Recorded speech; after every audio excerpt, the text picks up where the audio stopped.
పిల్లలు శుభోదయం. ఈరోజు మనం 7th క్లాస్ ఫస్ట్ లెసన్ అయిన చదువు అనే పాఠ్యాంశాన్ని చెప్పుకుందాం. చదువు అనే పాఠ్యాంశాన్ని రచించింది ఎవరంటే కొరవి గోపరాజు.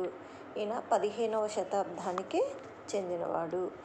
ఈ యొక్క చదువు అనే పాఠ్యాంశం కథాకావ్య ప్రక్రియకు చెందినది.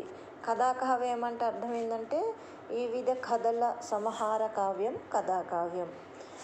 చాలా కథల యొక్క సమాహార కావ్యమే కథాకావ్యం. ఈ కథాకావ్యంలో వస్తువు ప్రధానం అన్నమాట. అయితే ఈ యొక్క చదువు అనే పాఠ్యాంశాన్ని కొరవి గోపరాజు రచించిన సింహాసన దాద్రింశిక చతుర్థాశ్వాసంలో నుంచి తీసుకోవడం జరిగింది. భోజరాజుకు 9వ సాలభంజిక ఈ కథను చెప్పింది. సాలభంజిక అంటే ఏంటంటే మెట్లు అని అర్థము. మరి కవి పరిచయం గురించి చెప్పుకుందానా? కవి పరిచయం. ఈ చదువు యొక్క పాఠ్యభాగ కవి కొరవి గోపరాజు. కాలం 15వ శతాబ్దానికి చెందినవాడు. తల్లిదండ్రులు కామాంబిక, కొరవి బసవరాజు. జన్మస్థలం నిజామాబాద్ జిల్లాలోని భీమ్గల్ ప్రాంతానికి చెందినవాడు. మరి నాటి పల్లికొండ సంస్థానంలో మహారాజు రాణా మల్లాన ఆస్థాన పండితుడు ఈ యొక్క కొరవి గోపరాజు. ఈయన సాహిత్యంతో పాటు రాజనీతి, ఛందస్సు, యోగం, జ్యోతిష్యం మొదలైన శాస్త్రాలలో ప్రవీణుడు. ఈయన యొక్క ప్రత్యేకత ఏంటంటే ఈయన యొక్క రచనలన్నీ అందరికీ సులభంగా అర్థమయ్యే విధంగా కథలు చెప్పడం ఈయన ప్రత్యేకత. ఇది ఈ యొక్క పాఠ్యభాగ కవి గురించి మనం తెలుసుకున్నాం. ఇప్పుడు పాఠంలోనే పద్యాలని ఏ విధంగా చదవాలో మరి చదివి తెలుసుకుందాం. ఓకేనా? భట్టి మంత్రి సైన్యపాలి గోవింద చంద్రుండు త్రివిక్రముడు పురోహితుండు అప్పురోహితునకు నాత్మజుండగు కమలాకరుండనే అవివేకి గలడు. మరొకసారి చూడండి. భట్టి మంత్రి సైన్యపాలి గోవింద చంద్రుండు త్రివిక్రముడు పురోహితుండు అప్పురోహితునకు ఆత్మజుండగు కమలాకరుండనే అవివేకి గలడు.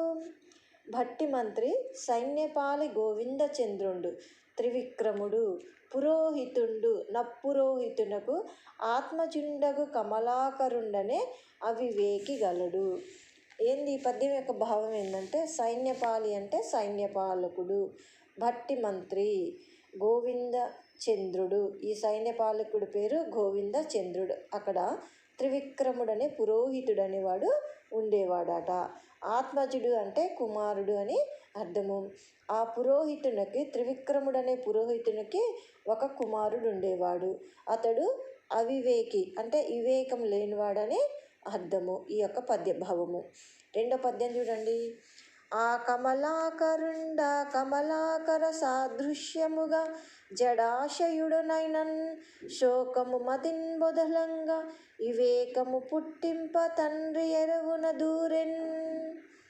ఆ కమలాకరుడ కమలాకర సాదృశ్యముగా జడాశయుడనైనన్ శోకము మదిన్ బొదలంగా వివేకము పుట్టింప తండ్రి ఎరువున దూరెన్. సాదృశ్యము అంటే పోలిక అని అర్థము. జడాశయుడు అంటే నిశ్చలంగా కదలకుండా, ఈ యొక్క నీరు ఏ విధంగా కదలకుండా స్థిరంగా ఉంటుందో ఆ విధంగా స్థిరంగా నిశ్చలంగా ఉన్నాడంట. ఎవరంటే కమలాకరుడు. కాబట్టి శోకము అంటే దుఃఖము ఎవరి మదిలో? త్రివిక్రముడి మదిలో. ఎందుకంటే తన కొడుకు చదువు లేకుండా వివేకం లేనివాడిగా ఎటువంటి ఆశయం లేకుండా ఉన్నాడని తండ్రి కుమారుని గురించి మనసులో ఎరవున అంటే మనసున తన మనసులో దుఃఖిస్తున్నాడు, బాధపడుతున్నాడని అర్థము. మూడోది చూడండి. చుట్టములకు తల్లిదండ్రులకెట్టి ఎడంబ్రియము నెడపని చదువులు గట్టిగా నెరుంగని పుత్రుండు పుట్టుట కులమునకు దేవులు పుట్టుట చుమ్మి. మరొకసారి చూడండి. చుట్టములకు తల్లిదండ్రులకెట్టి ఎడంబ్రియము నెడపని చదువులు గట్టిగా నెరుంగని పుత్రుండు పుట్టుట కులమునకు దేవులు పుట్టుట చుమ్మి. చుట్టములకు తల్లిదండ్రులకు అంటే బంధువులకు, మన తల్లిదండ్రులకు ఏందంట ఈ యొక్క ప్రియము అంటే ఇష్టము, పుత్రుడు అంటే కుమారుడు, ఆత్మజుడు అని అర్థము. దేవులు అంటే తెగులు అంటే బంధువులకు, తల్లిదండ్రులకు సంతోషాన్ని కలిగించే చదువులు పిల్లలు నేర్చుకోవాలంట. లేకపోతే అటువంటి చదువులు చదవకుండా ఎలాంటి ఆశయం లేకుండా ఉన్న పిల్లలు ఆ వంశానికి కానీ తల్లిదండ్రులకు కానీ పట్టిన తెగులు వంటి వారని ఈ యొక్క పద్యభావము. మరొకసారి చూడండి, బంధువులకు కానీ తల్లిదండ్రులకు కానీ సంతోషాన్ని కలిగించే చదువులు పిల్లలు నేర్చుకోవాలి. చదువులు నేర్చుకోకుండా ఎలాంటి ఆశయం లేకుండా ఉండే పిల్లలు ఆ వంశానికి పట్టిన తెగులు వంటి వారని ఈ యొక్క పద్యభావము.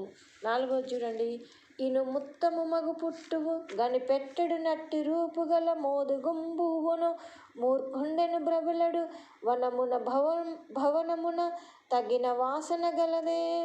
ఇను ఉత్తము మగు పుట్టువు గనిపెట్టెడు నట్టి రూపుగల మోదుగుంబువును మూర్ఖుండును బ్రబలడు వనమున భవనమున దగిన వాసన గలదే. ఇను ఉత్తము మగు పుట్టువు గనిపెట్టడు నట్టి రూపు గల మోదుగుం పువ్వును మూర్ఖుండును బ్రబులడు వనమున భవనమున తగిన వాసన గలదే. అంటే ఉత్తము అంటే పుట్టుక, మన జన్మ అన్నమాట. పట్టెడు అంటే కూడా కుమారుడు, ప్రబలుట అంటే వ్యాపించుట. అంటే చక్కని రూపం కలిగి ఉన్న మోదుగు పువ్వు సువాసనలను వెదజల్లడానికి వాసన అనేది ఉండదు. చూడడానికి చాలా సౌందర్యంగా అందంగా కనిపిస్తుంది, కానీ దానికి వాసన అనేది సువాసన అనేది వెదజల్లలేదు. అలాగే ఉత్తమమైన జన్మ, మంచి రూపం ఉన్నవాడు అయినప్పటికీ మూర్ఖుడు కుటుంబంలో వెలుగును నింపలేడు. అంటే బాహ్య సౌందర్యము ఎంత చక్కగా ఉన్నా అతనికి ఎలాంటి ఆశయం లేకుండా, చదువు లేకుండా, వివేకం లేకుండా ఉన్నవాడు అలాంటి మూర్ఖుడు కుటుంబంలో వెలుగును నింపలేడని ఈ యొక్క పద్యభావము. మరి నెక్స్ట్ పద్యాలు మిగతా పార్ట్లో తెలుసుకుందాం పిల్లలు. మరి సబ్స్క్రైబ్ చేయండి, లైక్ చేయండి, షేర్ చేయండి. ఓకే, థ్యాంక్ యూ పిల్లలు.